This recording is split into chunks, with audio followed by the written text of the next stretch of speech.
കൊച്ചി നഗരത്തിലെ കടൽത്തീരത്ത് ഓരോ സായാഹ്നവും നടക്കാൻ വരാറുണ്ടായിരുന്നു നിഖിൽ. കടലിന്റെ തിരമാലകൾ കാണുന്നത് അവന് വലിയ സമാധാനം നൽകുമായിരുന്നു. ഒരു ദിവസം അവൻ കടൽത്തീരത്ത് ഒരു പെൺകുട്ടിയെ കണ്ടു. അവൾ ഒറ്റയ്ക്കിരുന്ന് കടലിനെ നോക്കുകയായിരുന്നു. അവളുടെ പേര് സാന്ദ്ര. ആദ്യം അവർ അന്യരായിരുന്നു. പക്ഷെ കുറച്ചു ദിവസങ്ങൾക്കുള്ളിൽ അവർ തമ്മിൽ സംസാരിക്കാൻ തുടങ്ങി. ഓരോ വൈകുന്നേരവും അവർ കടൽത്തീരത്ത് കണ്ടുമുട്ടും. കടലിന്റെ കാറ്റ് വീശുമ്പോൾ അവർ ജീവിതത്തെക്കുറിച്ചും സ്വപ്നങ്ങളെക്കുറിച്ചും സംസാരിക്കുമായിരുന്നു. സാന്ദ്രയ്ക്ക് കടൽ വളരെ ഇഷ്ടമായിരുന്നു. അവൾ ഒരിക്കൽ പറഞ്ഞു, "കടൽ കാണുമ്പോൾ എനിക്കൊരു വിചിത്രമായ സമാധാനം തോന്നുന്നു." നിഖിൽ ചിരിച്ചു പറഞ്ഞു, "എനിക്കിപ്പോൾ കടൽ കാണുമ്പോൾ നിന്നെയാണ് ഓർമ്മ വരുന്നത്." സാന്ദ്ര അല്പം നാണിച്ചു. അങ്ങനെ അവരുടെ സൗഹൃദം പതുക്കെ പ്രണയമായി മാറി. ഒരു ദിവസം സാന്ദ്ര വളരെ നിശബ്ദമായിരുന്നു. നിഖിൽ ചോദിച്ചു, "എന്താണ് പ്രശ്നം?" സാന്ദ്ര കുറച്ചു നിമിഷം മിണ്ടാതെ നിന്നു.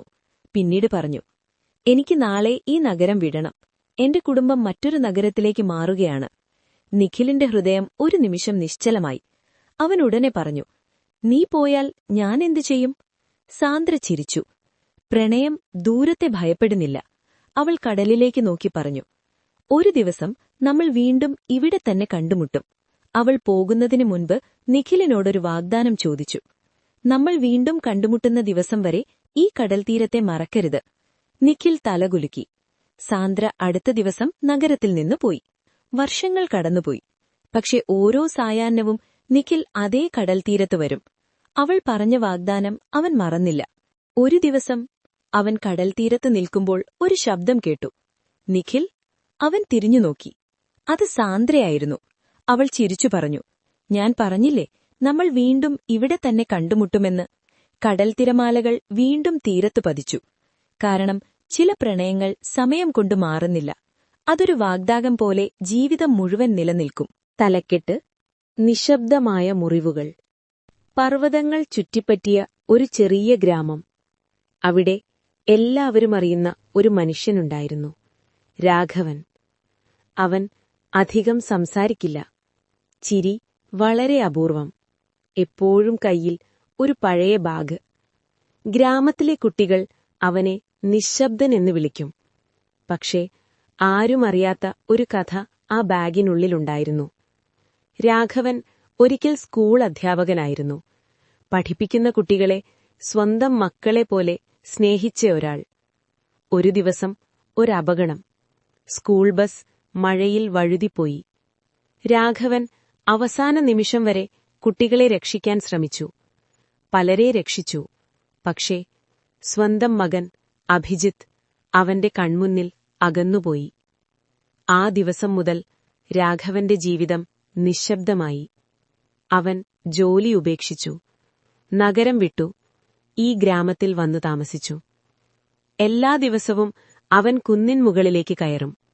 അവിടെ നിന്ന് സൂര്യാസ്തമയം നോക്കും.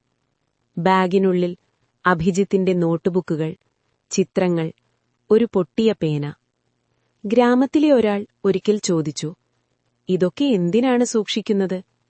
രാഘവൻ മറുപടി പറഞ്ഞില്ല. ഒരു ദിവസം ഗ്രാമത്തിലെ സ്കൂൾ അടച്ചുപൂട്ടാൻ തീരുമാനിച്ചു.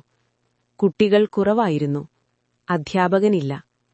അന്ന് ഒരു പെൺകുട്ടി രാഘവന്റെ വീട്ടുവാതിൽക്കലെത്തി. "അങ്കിളേ, ഞങ്ങൾക്കാരും പഠിപ്പിക്കാനില്ല. ഒന്ന് സഹായിക്കുമോ?" രാഘവന്റെ കൈ വിറച്ചു. ബാഗ് തുറന്നു. അഭിജിത്തിന്റെ പേന കൈയിൽ പിടിച്ചു. അവൻ ആദ്യമായി വർഷങ്ങൾക്കുശേഷം ഒരു ക്ലാസ്സിലേക്ക് കയറി. ആദ്യം വാക്കുകൾ മുറിഞ്ഞു, കണ്ണുകൾ നിറഞ്ഞു.